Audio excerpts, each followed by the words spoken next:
तो आज हम करेंगे रोल थ्योरम। रोल थ्योरम का स्टेटमेंट और इसका प्रूफ। लास्ट क्लास में डिफरेंशियबिलिटी से रिलेटेड कुछ कॉन्सेप्ट्स अपन ने किए थे। डिफरेंशियबिलिटी की डेफिनेशन क्या है, लेफ्ट हैंड डेरिवेटिव क्या है, राइट हैंड डेरिवेटिव क्या है, उसके कुछ एग्जांपल्स किए थे। क्या कोई भी फंक्शन अगर डिफरेंशिएबल है तो क्या वो कंटिन्यूअस होगा, कंटिन्यूअस है तो क्या वो डिफरेंशिएबल होगा, उस तरह के अपन ने काफी सारे एग्जांपल्स लास्ट क्लासेज में डिस्कस किए थे। आज एक इंपॉर्टेंट थ्योरम हम यहां पर करेंगे, रोल थ्योरम। ठीक है, रोल्स थ्योरम। तो सबसे पहले इसका स्टेटमेंट लिखें। Statement, if a function f is defined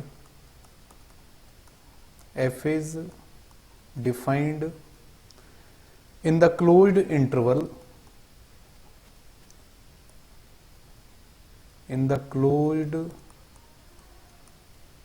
interval AB such that function f is number first continuous in closed interval AB, second differentiable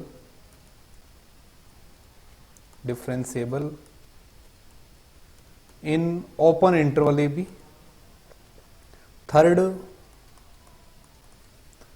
fa equal to FB, fa equal to FB, then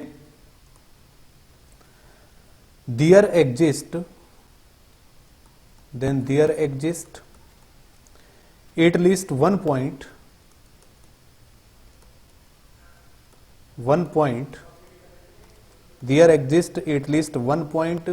C belonging to open interval AB such that f dash c equal to 0, f dash c equal to 0। ये theorem आपको prove करनी है। अगर function f closed interval A B पर defined है, ठीक है, और ये कुछ कंडीशंस हैं जिनको वो सेटिस्फाई कर रहा है कि function closed interval A B पर क्या है, कंटिन्यूअस है, ओपन इंटरवल ए बी पर क्या है, डिफरेंशिएबल है, एंड पॉइंट्स यानी कि ए और बी पर फंक्शन की वैल्यू सेम है, F A equal to F B, तब कम से कम एक point, at least one point C belonging to, ठीक है, ओपन इंटरवल ए बी यानी ए और बी के अलावा, ए और बी के अलावा इंटरवल ए बी में, ओपन इंटरवल कह सकते हैं अपन, ओपन इंटरवल ए बी में कम से कम एक पॉइंट सी इस तरह का एग्जिस्ट करेगा कि उस पॉइंट पर फंक्शन का डेरिवेटिव किसके बराबर हो जाएगा, 0 के बराबर। ठीक है, तो सबसे पहले थ्योरम को प्रूफ करेंगे, फिर इस थ्योरम को प्रूफ करने के बाद देखेंगे कि क्या इसका कन्वर्स ट्रू है। इसके बाद अपन इससे रिलेटेड इसका एल्जेब्रिक मीन क्या है, इसका ज्योमेट्रिक मीन क्या है, वो सारी चीजें डिस्कस करेंगे। तो सबसे पहले अपन इसको प्रूफ करते हैं। तो प्रूफ, ये आपको दे रखा है, since f is continuous in closed interval AB। तो f अगर क्लोज्ड इंटरवल ए बी पर कंटिन्यूअस है तो क्या होगा, this implies f is bounded and it attains its supremum and infimum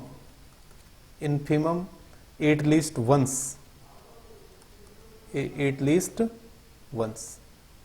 ठीक है, तो आपको पता है कि आपने अगर f क्लोज्ड इंटरवल पर कंटिन्यूअस है तब उसके लिए बाउंडनेस थ्योरम और मोस्टेस्ट थ्योरम आपने पढ़ी है कि अगर f closed interval A B पर कंटिन्यूअस है तब वो निश्चित रूप से बाउंडेड होगा बाउंडनेस थ्योरम से, और अपने सुप्रीमम और इन्फीमम इस इंटरवल के किसी न किसी पॉइंट पर अटेन करेगा।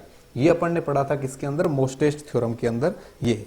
तो अपन मान लेते हैं, let capital M is supremum of f and suppose small m equal to infimum of function f, then there exists points C, D belonging to open interval AB such that supremum and infimum are attained on these points। तो मान लेते हैं कि C point पर तो supremum attain हो रहा है, यानी कि FC इक्वल टू किसके मान लिया, कैपिटल M के, और मान लेते हैं कि D पॉइंट पर इन्फिमम अटेन हो रहा है, तो FD इक्वल टू मैंने किसके मान लिया, स्मॉल m के बराबर, FD equal to small m। ठीक है, ये मेरे पास आ गया, FC equal to capital M and FD equal to small m। अब इसमें अपन देखें, अगर सुप्रीमम और इन्फीमम के लिए दो केसेज आप यहां पर बना सकते हैं। Case first, if capital M equal to small m, अगर फंक्शन के इन्फीमम और सुप्रीमम इक्वल हैं, इन्फीमम और सुप्रीमम इक्वल हैं, this implies fx is constant, function fx is constant function. अगर इन्फीमम और सुप्रीमम सेम है, आपको पता है कि fa equal to fb equal to किसके हो जाएगा, fx के, और वो किसके बराबर होगा, कैपिटल M के बराबर। यानी कि इन्फीमम और सुप्रीमम सेम है, इसका मतलब ये है कि फंक्शन क्या बनेगा, कांस्टेंट फंक्शन बनेगा। ठीक है, तभी ये होगा। तो फंक्शन अगर कांस्टेंट है तब क्या होगा, this implies f dash x equal to 0 for all x belonging to ab। तो हर एक पॉइंट पर डेरिवेटिव क्या होगा, 0। तो अगर मैं c पॉइंट भी ले लूं इस इंटरवल का, तो f dash c equal to 0 for c belonging to ab, for c belonging to ab। ठीक है, यानी कि अगर कैपिटल M और स्मॉल m बराबर हैं, उस केस में f कोई ना कोई पॉइंट c इस तरह का एग्जिस्ट करेगा, कोई ना कोई पॉइंट c इस तरह का एग्जिस्ट करेगा, या हर एक पॉइंट के लिए f dash c equal to किसके होगा, 0 के। केस सेकंड अगर इसका मैं कंसीडर करूं, case second, if capital M is not equal to small m, capital M is not equal to small m, और साथ ही इस केस में ये दिए हुए हैं, ये मानकर चल रहे हैं FA इक्वल टू किसके है, FB के बराबर है। ठीक है, अब अगर कैपिटल M और स्मॉल m बराबर नहीं है, तब मैं क्या लिख सकता हूं, then either M is not equal to FA equal to FB, और small m is not equal to FA equal to FB। ठीक है, हम ये कह रहे हैं कि कैपिटल M और स्मॉल m क्या है, डिफरेंट है। तब या तो कैपिटल M FA और FB से अलग होगा, या फिर स्मॉल m FA और FB से अलग होगा। क्योंकि अगर कैपिटल M और स्मॉल m दोनों FA और FB के बराबर हैं, तब तो m इक्वल टू किसके हो जाएगा, स्मॉल m के, और ये हमारा फर्स्ट वाला केस बन जाएगा। ठीक है, तो या तो कैपिटल M इससे डिफरेंट होगा, या फिर स्मॉल m इससे डिफरेंट होगा। तो मैं कैपिटल M के लिए इसको एक बार कर देता हूं, सिमिलर वे में अपन किसके लिए लिख देंगे, फिर स्मॉल m के लिए लिख देंगे। इफ ये वाला केस में ले रहा हूं, if capital M is not equal to FA equal to FB, this implies FC is not equal to FA equal to FB। ठीक है, क्योंकि आपको पता है, हमने माना है कि M इक्वल टू किसके बराबर है, FC के बराबर है। ठीक है, तो अगर FC और FA बराबर नहीं है, तब C और A बराबर नहीं हो सकते, और FC और FA बराबर नहीं है तो FC और FB भी बराबर नहीं होंगे, तो C not equal to B। तो यहां से क्या लिख सकते हो आप, C not equal to A और C not equal to B। तो यहां पर जो पॉइंट C हमारे पास आएगा, वो ना तो A के बराबर है, ना ही वो B के बराबर है। इसका मतलब क्या हुआ, this implies C belonging to open interval AB। तो सबसे पहले जो पॉइंट C हमने यहां पर चूज किया है, जिस पॉइंट पर फंक्शन अपने सुप्रीमम को अटेन कर रहा है, वो पॉइंट ना तो A के बराबर है, ना ही B के बराबर है, वो किसके बराबर होगा, या अगर वो C के बराबर है, तब C ओपन इंटरवल AB का एलिमेंट होगा। ठीक है, A और B उसमें शामिल नहीं होंगे। ये मेरे पास आ गया। तो सबसे पहले मैं ले आया कि C ओपन। अब मुझे प्रूव करना है कि इस पॉइंट C पर फंक्शन का डेरिवेटिव क्या है, 0 है। ठीक है, now we will prove that prove that F dash C equal to 0। ये मुझे प्रूव करना है। इसको अपन कॉन्ट्राडिक्शन से प्रूव करेंगे। Let if possible F dash C is non zero. अगर पॉसिबल हो तो हमने मान लिया कि एफ डैश सी क्या है, नॉन जीरो है। अगर F dash C non zero है then either F dash C is greater than zero और F dash C is less than zero. या तो एफ डैश सी जीरो से बड़ा होगा या फिर एफ डैश सी जीरो से छोटा होगा, क्योंकि एफ डैश सी को हम किसके बराबर लेकर चल रहे हैं, not equal to zero, non zero. ठीक है, नॉन जीरो तो either it is greater than zero और it is less than zero.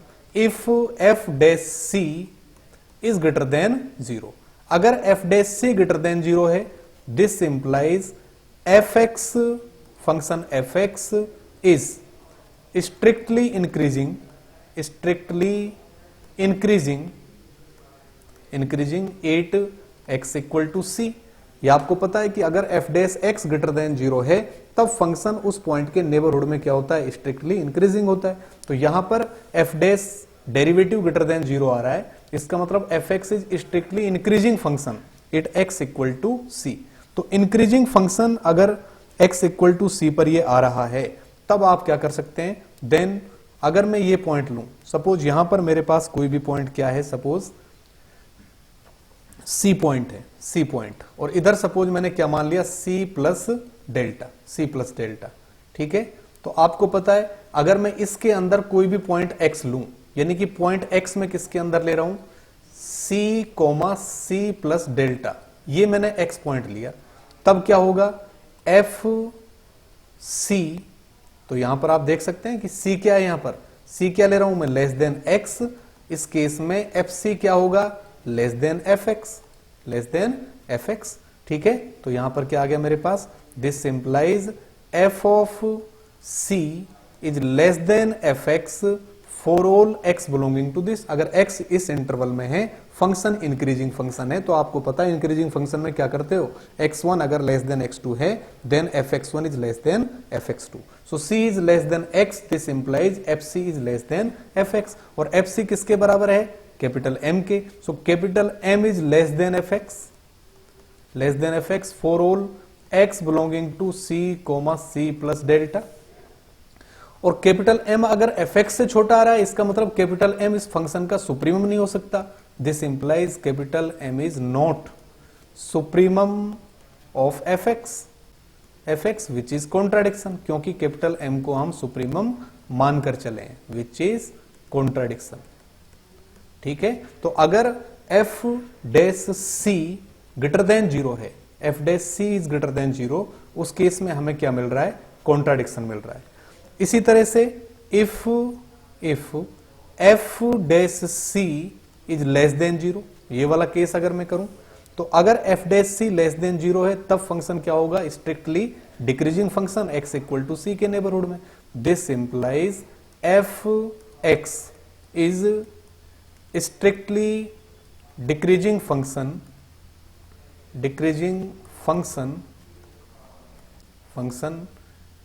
Eight x equal to c या x इक्वल टू सी के नेबरहुड में। अब मैं इस तरह से ले रहा हूं, देखिए यहां पर मेरे पास c पॉइंट है, इस तरफ सपोज मैंने क्या ले लिया, c माइनस डेल्टा 1, और यहां मैंने कोई भी पॉइंट क्या ले लिया, x ले लिया।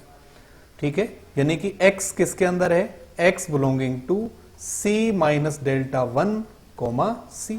उस केस में देखो x क्या है, लेस देन c, और फंक्शन डिक्रीजिंग फंक्शन है, इसलिए fx क्या हो जाएगा, ग्रेटर देन fc।